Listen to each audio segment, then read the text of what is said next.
मेरी आंखों के सामने मेरे भाई को गोली मार दी गई थी और मैं लोगों से गुहार करती रही, मेरी किसी ने मदद नहीं करी और मैंने अपने सर पे पगड़ी बांध के अपने बड़े भाई का अंतिम संस्कार किया था।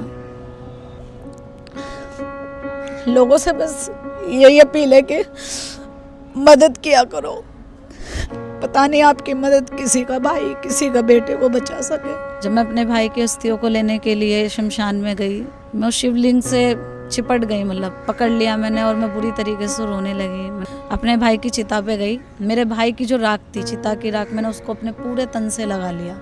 ये प्रण लिया था कि मैं हर उस लवारिस शव को अपना नाम दूंगी, मैं हर उस लवारिस शव को अंतिम संस्कार का अधिकार दिलाऊंगी जिसकी कोई आइडेंटिटी या जिसकी कोई पहचान नहीं मिल पाती या फिर जिसका कोई इस दुनिया में है नहीं। मतलब लोग बोलते हैं कि ये पागल हो गई है, लड़कियों के शमशानों में भटक रही है या घोरी बन गई है। आप यकीन नहीं करेंगे कि जब मेरे पे पैसे नहीं होते ना और मुझे कफन का कपड़ा चाहिए या हवन सामग्री, बाबा के पास जाती हूँ, भोले बाबा के पास, और बस उनसे बोलती हूँ कि बाबा आपने ये सेवा दी थी और आज मेरे पे पैसे नहीं, और यकीन कीजिए मुझे नहीं पता मेरा काम कहाँ से होता है, मेरे पास वो चीज़ें आनी शुरू हो जाती हैं। वो कहते हैं ना कि जब आप अपनी ज़िंदगी से सबसे ज़्यादा परेशान हो जाएं तो शमशान उठकर आ जाएं।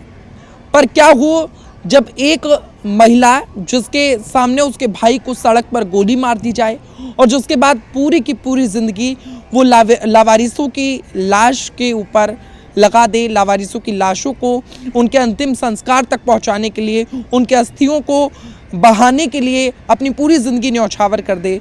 ऐसी ही एक महिला हमारे साथ मौजूद हैं, पूजा इनका नाम है और इनकी सोशल फाउंडेशन चलती है जिसके ज़रिए ये लावारिस जितनी भी लाशें होती हैं उनको कहीं ना कहीं उनका अंतिम संस्कार करती हैं और कहीं ना कहीं जो कहते हैं कि वैकुंठ धाम तक पहुंचने का एक व्यक्ति का रास्ता होता है, एक व्यक्ति का पूरा जीवन जैसा भी बीते पर उसकी मौत कैसी होती है ये तय करती है कि वो व्यक्ति कैसा था, उसका व्यक्तित्व तय करता है। बहुत बहुत स्वागत है पूजा जी आपका। जी नमस्ते। पूजा जी, कहानी कहाँ से शुरू होती है, क्योंकि बहुत इमोशनल कहानी है, मैं चाहूँगा आप ही बताएं पूरी कहानी। जी सर, 2019 में मेरी जो माता जी थी उनकी ब्रेन हेमरेज के कारण मृत्यु हो गई थी। उसके बाद 13 मार्च 2022 मेरी ज़िंदगी का वो काला दिन जिसको शायद मैं मरते दम तक भूल ना पाऊँ। मेरी आंखों के सामने मेरे भाई को गोली मार दी गई थी और मैं लोगों से गुहार करती रही, मेरी किसी ने मदद नहीं करी। जब मैं अपने भाई की बॉडी को हॉस्पिटल लेके गई तो वहाँ डॉक्टरों की बेंच ने उसे मृत घोषित कर दिया। तो उस वक्त इतनी हिम्मत नहीं बची थी कि मैं अपनी 90 साल की बूढ़ी दादी को या अपने पिता को किस मुंह से बताऊंगी कि भाई इस दुनिया में नहीं रहा। कुछ समझ में नहीं आ रहा था। मैं अपने भाई की बॉडी को छोड़ के घर आ गई। मेरे पिता को जब इस बात का पता चला तो वो कोमा में चले गए थे और मैंने अपने सर पे पगड़ी बांध के अपने बड़े भाई का अंतिम संस्कार किया था। 15 मार्च मुझे याद है वो दिन जिस दिन मैं अपने भाई की अस्थियों को लेने के लिए शमशान में गई थी। मैं 2-3 दिन से रोई नहीं थी। जब मैं अपने भाई की अस्थियों को लेने के लिए शमशान में गई तो मैंने सामने देखा कि शिव का मंदिर था, शिवलिंग बनी हुई है। मैं उस शिवलिंग से चिपट गई, मतलब पकड़ लिया मैंने और मैं बुरी तरीके से रोने लगी। मैंने कहा बाबा, मतलब ऐसा मेरे परिवार ने क्या गुनाह किया था कि आपने मेरा परिवार बर्बाद कर दिया, मतलब तबाह कर दिया, मम्मी को छीन लिया, मेरी आंखों के सामने भाई चला गया, पापा कोमा में है, मुझे कुछ समझ में नहीं आ रहा। मैं 2-3 घंटे से रोती रही। पता नहीं वो वक्त मुझे आज भी याद है, मुझे पता ही नहीं मुझे क्या हुआ। मैं सडनली वहाँ से उठी और अपने भाई की चिता पे गई। मेरे भाई की जो राख थी, चिता की राख, मैंने उसको अपने पूरे तन से लगा लिया। जिस वक्त मैं उसकी चिता की राख को तन से लगा रही थी, वहाँ के जो पंडित जी उन्होंने मेरी वीडियो भी बना ली थी इस डर से कि पता नहीं ये लड़की क्या कर रही है। और मैंने ये प्रण लिया था कि मैं हर उस लवारिस शव को अपना नाम दूंगी, मैं हर उस लवारिस शव को अंतिम संस्कार का अधिकार दिलाऊंगी जिसकी कोई आइडेंटिटी या जिसकी कोई पहचान नहीं मिल पाती या फिर जिसका कोई इस दुनिया में है नहीं। बस तभी से इस सेवा की शुरुआत हुई सर। आपका जो भाई था उसे किन लोगों ने मारा था, कौन वो लोग थे? एरिया के ही लोग थे, 3 लड़के थे। क्या अभी तक कार्रवाई हो पाई उनकी? वो जेल में है सर। क्या वजह रही थी इसके पीछे? छोटा सा झगड़ा हुआ था सर। छोटे से झगड़े के बाद उन्होंने सामने से आए और भाई की आंखों पे पानी डाला और गोली मार दी सीने पे। फिलहाल आपके जो पिता हैं वो कैसे हैं, उनकी हालत कैसी है?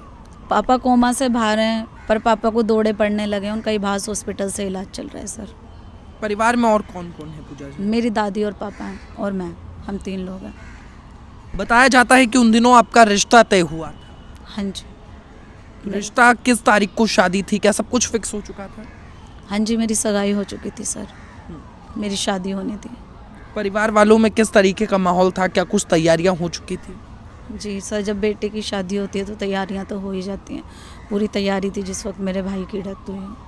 बताया जाता है कि आपके कुछ गहने भी थे उस वक्त, गहने बनवाए गए थे, माँ ने कुछ ज्वेलरी बनवाई थी। जी, मेरी मम्मी ने मरने से पहले ज्वेलरी बनवाई थी मेरी शादी के लिए। जब मैं सेवा में आई मैंने वो सारी ज्वेलरी बेच दी, क्योंकि मैं उतने समर्थ परिवार से नहीं थी कि मैं इतनी बड़ी सेवा को कर पाती। मतलब पैसों का अभाव था, तो मैं जब सेवा में आई, जब मुझे लगा कि हाँ मुझे पैसों की ज़रूरत है, तो मेरे पास कोई चारा नहीं था, क्योंकि मैं अपनी नौकरी छोड़ चुकी थी। मैं पहले HIV एड्स पे काउंसलिंग दिया करती थी, मैं वो छोड़ चुकी थी सेवा के लिए। तो मैंने अपनी मम्मी के वो गहने बेचे थे इस सेवा के लिए सर। तो गहने बेचकर आपने लावारिसों के शव को उनके अंतिम संस्कार तक, मतलब उनको जी, पहुंचाया? कफन का कपड़ा, हवन सामग्री, इन सब चीज़ों के लिए मैंने इस्तेमाल किया। और जो मैं इनकी अस्थियों को हरिद्वार हर महीने अमावस्या पे लेकर जाती हूँ, उन चीज़ों में मैंने खर्च किया था। अच्छा, घर से जब एक बेटी निकलती है और वो शमशान आती है, कहा जाता है पौराणिक कथाओं में कि महिलाओं को शमशान में नहीं जाना चाहिए, पर वर्तमान में जो हालात देखने को मिलते हैं, क्या लगता है तस्वीरों को देखकर साफ तौर से आपको? मुझे तो ये लगता है सर कि इसके पीछे कोई मतलब कथित सत्य तो नहीं पाया जाता, लेकिन औरत जो है वो भावुक होती है। तो शायद हमारे जो पुराण काल में शायद उनको नज़र में रखते हुए इस चीज़ को बनाया गया होगा, क्योंकि माना जाता है कि औरत बहुत भावुक, बहुत नाजुक होती है, इसलिए बनाया गया। अच्छा, जब शुरू में ये कार्य शुरू किया था तब कैसा लगता था, और अब जब कितने शव को आप अभी तक कर चुकी हैं? मैं 3 से 4 हज़ार लाशों का दाह संस्कार कर चुकी हूँ। ये एक बहुत बड़ा नंबर है कि 4000 लाशों को आप उनके अंतिम संस्कार तक पहुंचा चुके हैं। शुरू में कैसा लगता था, और अब जब करती हैं तो कैसा लगता है? कुछ बदलाव? शुरू में सर जब मैंने इसकी शुरुआत करी थी तो वो एक बहन का दर्द था अपने भाई के लिए, क्योंकि कहीं ना कहीं मन में ये थी कि अगर भाई की डेथ या मर्डर एरिया में नहीं हुआ होता, कहीं बाहर हुआ होता, तो मुझ में तो इतनी हिम्मत ही नहीं थी बताने की, तो भाई को लावारिस में जला दिया जाता। तो वो एक दर्द था कि ये भी तो किसी के भाई हैं, किसी के पिता होंगे, किसी के पति होंगे, किसी के बेटे होंगे, तो इनको क्यों ना अंतिम संस्कार का हक दिया जाए। तो बस एक दर्द के साथ इस सेवा की शुरुआत हुई थी सर। शुरुआत में कैसे आप जुड़ी प्रशासन के साथ कि आपको पता चल पाया कि किसकी डेथ हो रही है, कौन लावारिस थे? मैं हॉस्पिटल्स में जाती हूँ, मॉर्चरीज में जाती हूँ, उनसे बात करती हूँ, पूछती हूँ, उसके बाद मैं शव को लेती हूँ और दाह संस्कार करती हूँ। कभी कोई कठिनाई आई आपको इस कार्य में कानूनी रूप से, कभी कोई परेशानी? कानूनी रूप से तो सर कठिनाई नहीं आई, लेकिन सामाजिक रूप से बहुत आई और अब भी आती हैं। क्या कुछ कठिनाई आती है? मतलब लोग बोलते हैं कि ये पागल हो गई है, लड़कियों के शमशानों में भटक रही है, या घोरी बन गई है, इस तरीके के मतलब ऐसे वाक्य भी सुनने को मिले, ताने, ये कि जब ये चलती हैं तो इसके पीछे आत्माएं चलती हैं। जो मेरे 20-20 साल पुरानी मेरी सहेलियां थी, उन्होंने मेरे से दोस्ती तोड़ दी कि हमारे मम्मी पापा बोलते हैं कि पूजा के साथ नहीं बैठना, वो तो शमशानों में जाती है, इस तरीके से। तो मतलब अब आपसे कोई दोस्ती नहीं करना चाहता है, कोई नज़दीक नहीं आता ज़्यादा? नहीं, मेरे दोस्त नहीं रहे। अब मैंने भोले बाबा से दोस्ती कर ली है और अपने इस काम को अपना दोस्त बना लिया है सर। परिवार का कितना सपोर्ट है? बहुत सपोर्ट है, मेरी दादी और पापा मुझे बहुत सपोर्ट करते हैं। बल्कि मेरी दादी की 90 से ऊपर उम्र है, 92 साल के करीब मेरी दादी की उम्र रही होगी।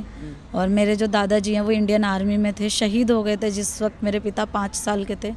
मेरी दादी अपनी वो पूरी पेंशन मुझे सेवा के लिए देती है सर। तो फैमिली का पूरा सपोर्ट रहने के बावजूद, बट कहीं ना कहीं इतनी सारी लाशों को जब आप कर पाती होंगी तो कहीं ना कहीं फाइनेंशियली असमर्थ भी होती होंगी, कभी कभी टूटती होंगी। जी, मैंने इस सेवा में अपना घर भी गिरवी रख दिया था सर। रख दिया था? हाँ जी। अब छूटा है कि नहीं छूटा? मेरा घर छूट गया है, मेरे भाई के बीमे के पैसे आए थे, उससे मैंने अपना घर छुड़ाया। अभी 3 ही महीने हुए हैं घर छुड़ाए हुआ मुझे। क्या सामाजिक, क्योंकि आपकी ट्रस्ट है, ट्रस्ट का क्या नाम है आपकी? Bright the soul foundation. तो क्या आपके फाउंडेशन को कोई चंदा मिल पाया कहीं से? अभी तो सरकार की नहीं तरफ से? सरकारी कोई फंड नहीं मिलता और सर। लोगों से भी नहीं मिल पाया आपको? नहीं सर, अभी उतना नहीं मिलता। देखिए, हम इनका जो स्कैनर है, क्यूआर कोड है, वो हम स्क्रीन पर दिखा रहे हैं, क्योंकि जब कोई अच्छा काम करता है तो उन लोगों को, आज पूरे समाज को सपोर्ट करने की ज़रूरत है।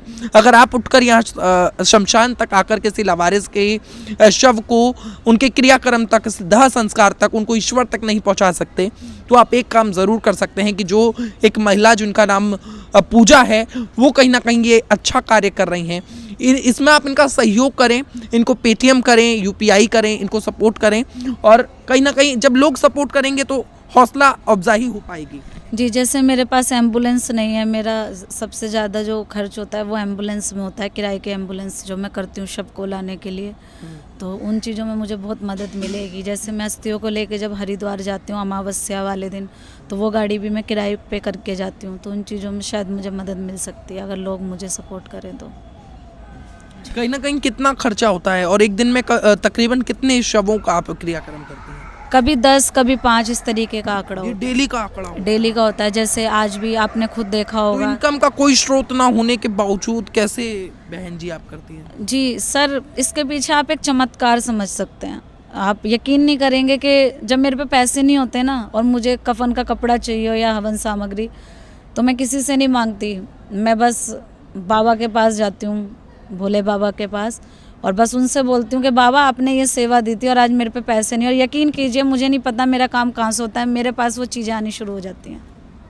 ये भी एक चमत्कार है। चमत्कार है बिल्कुल। लोग कहते हैं कि भगवान नहीं है, लेकिन मैंने साक्षात भोले बाबा को, शिव शंकर को अपने साथ और साक्षात देखा है कि एक लड़की जो छिपकली और कॉकरोच से डरती थी, और गली में अगर किसी की डेथ हो जाए तो 10 दिन बाहर नहीं निकलती थी, वो लाशों के बीच में खड़ी होती है।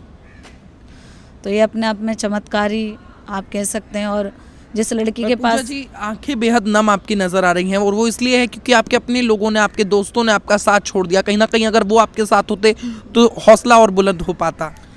शायद ये दर्द तो सर ज़िंदगी भर रहेगा, क्योंकि मैंने अपना भाई खोया था, और जब मैं इनका दाह संस्कार करती हूँ तो मुझे वो वक्त याद आ जाता है जब मैंने अपने भाई का अंतिम संस्कार किया था। तो ये आंखें तो जब तक प्रभु अपने चरणों तक ना बुला लें तब तक नमी रहेगी एक बहन की, क्योंकि कहते हैं कि भाई और बहन का रिश्ता इस दुनिया में सबसे पवित्र माना जाता है। तो ये आंखें हमेशा नमी ही रहती हैं। लेकिन हाँ, एक दुख मुझे ज़िंदगी भर रहेगा, जब डॉक्टरों ने ये बात बोली थी कि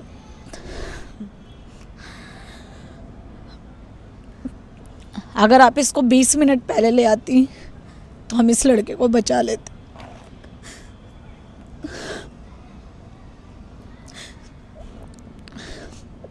लोगों से बस यही अपील है कि मदद किया करो, पता नहीं आपकी मदद किसी का भाई, किसी का बेटे को बचा सके। मतलब जिस वक्त आप सोचिए गोली मारी गई थी, अगर उस वक्त किसी व्यक्ति ने उसी ऑन द स्पॉट उसे उठाया होता, अस्पताल लेकर गए होते, तो आपका भाई बच जाता। वो बच जाता, क्योंकि गोली उसके ना सीने में अटक गई थी, तो डॉक्टर उसका ऑपरेशन करके उसे निकाल देते, ऐसा डॉक्टरों ने बोला था। ज़्यादा खून बहने के कारण, क्योंकि मैं मदद मांगती रही, मेरी किसी ने मदद नहीं करी, किसी ने गाड़ी नहीं रोकी। तो वो वक्त, वो जो वर्ड थे ना डॉक्टरों के, वो आज भी दिमाग में बैठे हुए हैं कि अगर 20 मिनट पहले ले आते तो हम इसे बचा लेते। तो बस यही अपील है कि मदद करो, इंसान हो तो इंसानियत निभाओ। तुम्हारी एक मदद किसी का बेटे, अब किसी के बेटे को, किसी के भाई को बचा सकती है। सच में आपकी इस बात पर भी सल्यूट, आपके हर बात पर, आपके जीवन, मतलब सच में आपके जीवन पर एक कहानी लिखी जानी चाहिए, और हमारी टीम हमेशा आपके साथ रहेगी। मेरे जितने भी लिंक हैं हम कोशिश करेंगे हम उनसे जुड़ें, और आप लोगों को सरकार की तरफ से भी, अधिकारियों की तरफ से, मंत्रियों की तरफ से जो मेरे नॉन में है, उनसे कुछ ना कुछ मदद ज़रूर करवा पाएँ, क्योंकि ये काम सच में बेहद अच्छा है। बहुत मेहरबानी हो जाएगी सर आप लोगों की। देखिए, आप जो लोग भी तहलका दिल्ली को या मुझे फॉलो करते हैं, हम लोगों को पसंद करते हैं, आप लोग एक काम ज़रूर कीजिए, इनका सपोर्ट कीजिए। मैं स्क्रीन पर स्कैनर चला रहा हूँ, अधिकारियों की ओर से, एमएलए की तौर से, एमपीओं की तरफ से, मंत्रियों की तरफ से जितनी मैं मदद करवा पाऊँगा मैं उतनी कोशिश करूँगा कि इनकी मदद करवा पाऊँ, क्योंकि किसी व्यक्ति को भगवान तक, वैकुंठ धाम तक पहुँचाने का जो काम है वो ये कर रही हैं, और कहीं ना कहीं कहानी जिसे सुनकर हर किसी की आंखों में आंसू आ जाए। फिलहाल के लिए इस वीडियो में इतना ही। इस वीडियो को आप शेयर करें, प्रशासन तक पहुंचाएं, व्यवस्था तक पहुंचाएं, उन लोगों तक पहुंचाएं जो एनजीओज तो चला रहे हैं पर एनजीओ के नाम पर वसूली कर रहे हैं, कोई कार्य करते हुए नजर नहीं आ रहे, समाज सेवा करते हुए नजर नहीं आ रहे हैं। बहुत बहुत धन्यवाद। फिलहाल के लिए बस इतना ही।